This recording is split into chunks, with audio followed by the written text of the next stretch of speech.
Welcome to the fascinating world of cybersecurity. My name is Bayo Idowu. In today's digital age, nearly every aspect of our lives is connected to the internet, from banking and shopping to chatting with friends or even adjusting the thermostat. But with all of that convenience comes risk.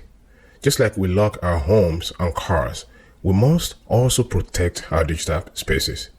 Cyber threats are constantly lurking. Some are as simple as a suspicious email asking us to click a link, while others are complex attacks targeting massive systems like government databases or even corporate networks. But don't you worry, that's exactly why you're here. This course will teach you how cyber threats work, how to spot them, and most importantly, how to stop them. So whether you are a tech pro, a curious learner, or just someone who wants to shop online without getting hacked, cybersecurity is a skill that you need. So let's get started with our first module, an introduction to cybersecurity in the digital age. Before we dive into the technical side, let me share a funny but revealing story. There was a guy named Tony. Tony was really feeling proud or cool of himself because he upgraded his Netflix password from 123456 to 12345678. He added only 2 digits, and he felt like a digital mastermind after he did that. One day, Tony walked into his favorite coffee shop. He ordered a caramel macchiato and connected to free coffee Wi-Fi. That's the label on the wall, free coffee Wi-Fi. So he felt like a tech wizard. He checked his email, logged into his bank, and posted a picture of his oat milk latte with the hashtag grind mode. But what Tony didn't realize was that the Wi-Fi wasn't the coffee shop's. It was a fake hotspot that was set up by a teenager a few tables away, a very bored kid drinking hot coffee while collecting passwords like trading cards. By the time Tony had finished his muffin, someone had already ordered a drone, a gaming console, and a lifetime supply of beard oil. Guess what? That was all done on Tony's bank card. The lesson here is that if Tony had taken this course, he possibly would still have his money in his bank right now, waiting for him. Now that we already cleared this out of the way, let's begin so we don't become the next Tony. What are our learning objectives here? Number 1, you'll understand the current cybersecurity landscape, who is launching attacks, what they are targeting, and how they operate. Number 2, you'll identify the common tactics and entry points attackers use. Think of it as getting inside the mind of a cyber burglar. After that, you'll appreciate just how serious a data breach can be, financially, legally, and emotionally. And finally, you will be able to analyze real-world breaches to uncover what went wrong and how it could have been prevented. The big question is, what is cybersecurity that everyone is talking about? Everyone looks at you like you're genius if you say you are in the field of cybersecurity. Yeah, wait, you could actually be a genius too by the end of this course with everything that you would learn, and perhaps all of the courses in this series. Cybersecurity is the art and science of protecting your digital life, your devices, your personal data, online activities, and even business systems. You're preventing all of them from unauthorized access, from damage or theft. So let's use a relatable home security as a way to break this down. So imagine your home. You lock your doors to keep strangers out. In cybersecurity, this is like using strong passwords or biometric authentication, like your thumb scan, retina scan, face scan, or anything that you are. So imagine also that you close your windows so nobody can peek in. In cybersecurity, it translates to disabling unnecessary device permissions or encrypting your internet traffic. You might even install a security camera or an alarm.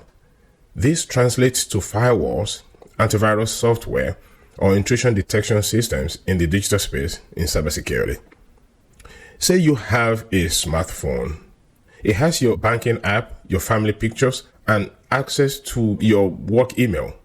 If you don't set a passcode on it, or maybe you even use something like 000, anyone who finds or steals your phone will get complete access to your entire life. Without antivirus software, you could download a phone wallpaper app that secretly logs your keystrokes and steals your passwords. If you use a public Wi-Fi without protection like VPN, which is virtual private network, it's like shouting your private information in a crowded train. Cybersecurity ensures you don't just live in a digital world. It makes sure you are the one in control of your digital house. Cybersecurity isn't just about computers. It's about protecting your life in a world that's now online 24/7. Let's even take a trip back to how it all began. A history of cybersecurity.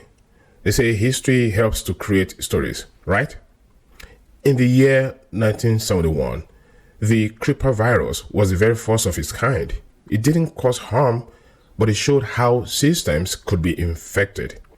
And in the 80s, the brain virus arrived. It was made in Pakistan to prevent privacy. It ironically spread like wildfire. And in the 1990s, the internet boom brought the I love you email virus, which shuts down systems around the globe. And then the 2000s came. Organized cybercrime surged. The configure worm silently compromised millions of computers. Are you following the trends? Everything started innocently. And in 2010s, ransomware made its debut. The infamous WannaCry attack locked down hospitals and demanded payment to release files. Ransomware has since become one of the most popular and lucrative attacks.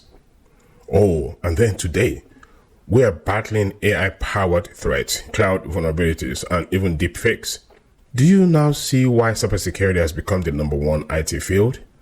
Someone is going to counter those attacks with skills and precision, and that someone is you. Here's a fun fact. Did you know a teen nicknamed Captain Crunch hacked the phone system using a toy whistle from a cereal box? That stunt helped pave the way for modern cybersecurity laws. Now, from the history of cybersecurity, let's explore the evolving threat landscape. The threat landscape is like a shifting battlefield.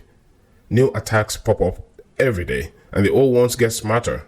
What's so scary? Many cyber criminals don't need to be tech geniuses anymore. Sometimes they just count on people being careless or rushed. So let's break down a few evolving threats. Number one on the list is unpatched software, which is like outdated applications and systems. You know that annoying message that you get on your phone or on your laptop that says update available? Ignoring it is like refusing to fix a broken lock on your door. Hackers specifically look for outdated systems because they know the exact flaws to exploit. They love it. For example, the Equifax breach in 2017 happened because of a missed software update. And what was the result? Over 147 million people's personal data was stolen. Number two is phishing emails. This email looks like it came from Amazon. I'm talking about email sent to you. It looks like it came from Amazon, right? Oh, it has your name on it. It even has the Amazon logo on it, but it's fake.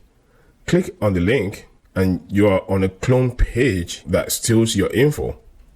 Let's look at a real example there. A CEO clicked a phishing email disguised as a file from his accountant, and the result? Hackers stole $47 million in a wire fraud scheme. Okay, another one is the weak password. Some people still use passwords 123 or QWERTY, QWERTY. That's QWERTY is a sequential letters on your keyboard, and it's very easy to remember. And that's because they're easy to remember, so they use such passwords. But guess what? They're also easy to guess or crack with automated tools. Just know that whatever is easy to remember for you is also easy to crack for an attacker. Example was when hackers ran a script and cracked 1,000 Instagram accounts in under an hour, all using common passwords. Okay, so we have insider threats. Sometimes the danger is inside the walls. Don't they say that enemies are usually within? It could be a careless employee or a disgruntled one. A quick example would be a hospital staff that downloaded patient data onto a USB drive and lost it on the train. The hospital was fined and embarrassed, and patients lost their trust in that hospital. Another popular one is social engineering. These are normally psychological tricks, and these are very difficult to detect or even contain because hackers, they don't always hack. Sometimes they just ask nicely. Social engineering is the art of manipulating people into giving away their confidential info or their company's info. For example, a scammer calls pretending to be IT support and says, "We notice your account is under attack. Can you confirm your password so we can protect you?" Boom. You do that, you just got tricked. Don't do it. Remember, zero trust? We will run into this concept and a lot more in this course and in other courses in this entire series. So stay tuned. Let me tell you a real world story. In 2021, an employee of a major financial institution clicked on a phishing email thinking it was from their IT department. Within minutes, hackers gained access to sensitive financial records, leading to a data breach that cost the company over $20 million. This is where cybersecurity awareness is critical. Threats today are not always high-tech. They often exploit human behavior, like rushing you or making you trust them too easily, or even you ignoring updates on your systems. Let's dive into a real-life case study, the SolarWinds attack.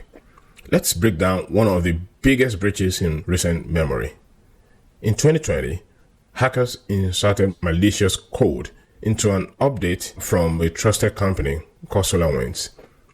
This is an IT management and monitoring software that's widely used by organizations world over to keep their networks and their systems and IT infrastructure to run very smoothly.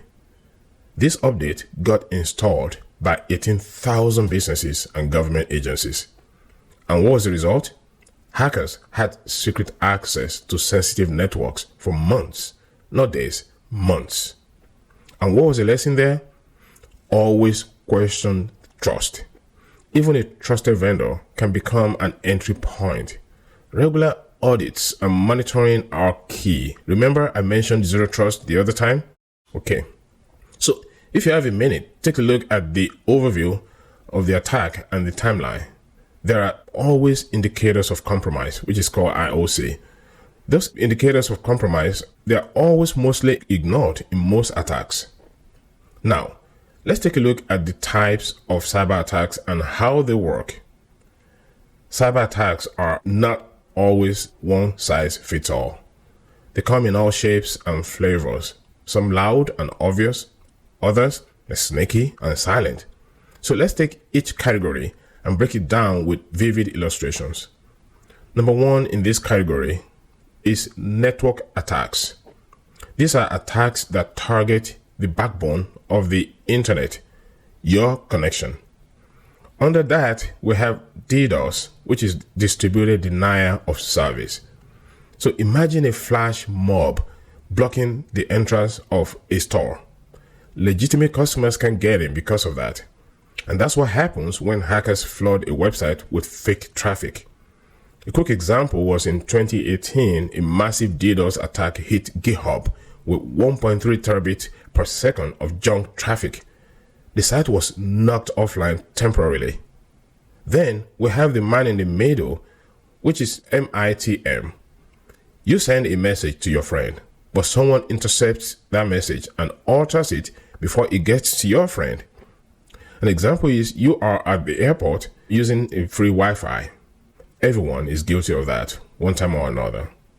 But a hacker nearby intercepts your login info as you check your email without you knowing, and they are looking at every single step that you make. That is man in the middle. And the second category is the malware attacks, which is short for malicious software. This will sneak into your system like termites in a house. Under that, we have ransomware, which locks your files and demands payment to unlock them. An example is the WannaCry attack that shut down hospitals in the UK. Doctors couldn't access patient records. Surgeries were cancelled, all because someone clicked a bad link. And then there's spyware that secretly watches what you do, tracking keystrokes, watching you visit some sites, and also recording audio. A good example of that is the parental control app that was secretly stealing users' personal information. The data was being sold on the dark web. And finally, in this category, is Trojan horses that look like helpful programs, but they are loaded with danger. They just secretly sneak in on you, even though they look like they're a helpful program. A quick example of that is a free video converter that you downloaded from a shady site that also installed a remote access tool that lets hacker control your webcam. And the third category is social engineering. This is perhaps the hardest of them all. This is a psychological con game. Think of hackers as smooth talkers. Phishing is the most common in this category. Emails, texts, or calls, they're designed to trick you. Example would be when you get a message that says you've won an iPhone. Click here to claim it. That click could install malware and steal your personal data. Or maybe tech support scam is another one. Someone calls pretending to be from Microsoft and they say, "We found a virus on your system. Let me help you fix it." You let them take control, boom, then they've taken control of your data and your life. Finally, in this category is emerging threats. These are new evolving dangers that traditional tools can't always detect. One of them is zero-day exploits. The zero-day exploit attack systems before the software developers even know the flaws exist. There's no defense because no patch exists yet for that. That was like the COVID that had no cure in development or in place before it hit in 2020. A zero-day flaw in Zoom, it once allowed hackers to access Mac webcams without permission. That's how powerful zero-day attacks are. And then we also have AI-powered attacks that can generate fake emails that mimic your writing style or even use deepfake audio to impersonate your boss's voice. An example was a company CEO that got a call that sounded exactly like his CFO, which is the chief financial officer, and was asking for an urgent fund transfer. It was AI, and it cost them $243,000. Okay, so my final thought on this. Cyber attacks can come at you like a tidal wave, or it can even creep up quietly like a whisper. But with awareness and training, you can spot the signs and defend yourself. Did you know that in 2018, GitHub was hit by the largest DDoS attack ever recorded? Hackers slammed their servers with a staggering 1.3 terabit of traffic per second. That's enough digital noise to overwhelm even the toughest online defenses. Now, let's go into the summary and key takeaways of this module. Here's what you should remember. Number one, cybersecurity is essential for everyone in the digital world. Number two, threats are sneaky and constantly evolving. Number three, real stories like the SolarWinds hack, they show us that even big organizations can get it wrong. And number four, which is perhaps the most important, awareness. Training. I can't stress this enough. Preparation and action, they make the biggest difference. So this completes module 1, and you see it's really not that bad. You just did it. So kudos to you if you are new to this field. By the time you complete this entire course, you would just be one step closer to being a cybersecurity pro. So up next, in our next module, we'll explore the famous CIA triad, which is confidentiality, integrity, and availability, and the fundamental principles behind protecting data. There are many courses in this series, courses 1 through 15, and they are designed to take you deeper into so many concepts that we've just touched in this module. So this course alone will introduce cybersecurity in its peripherals, but it's hardly enough to make you a pro that you really want to be. So go ahead and check those other courses out and enroll. But before then, let's go to module 2. Let's go a little deeper. Thank you.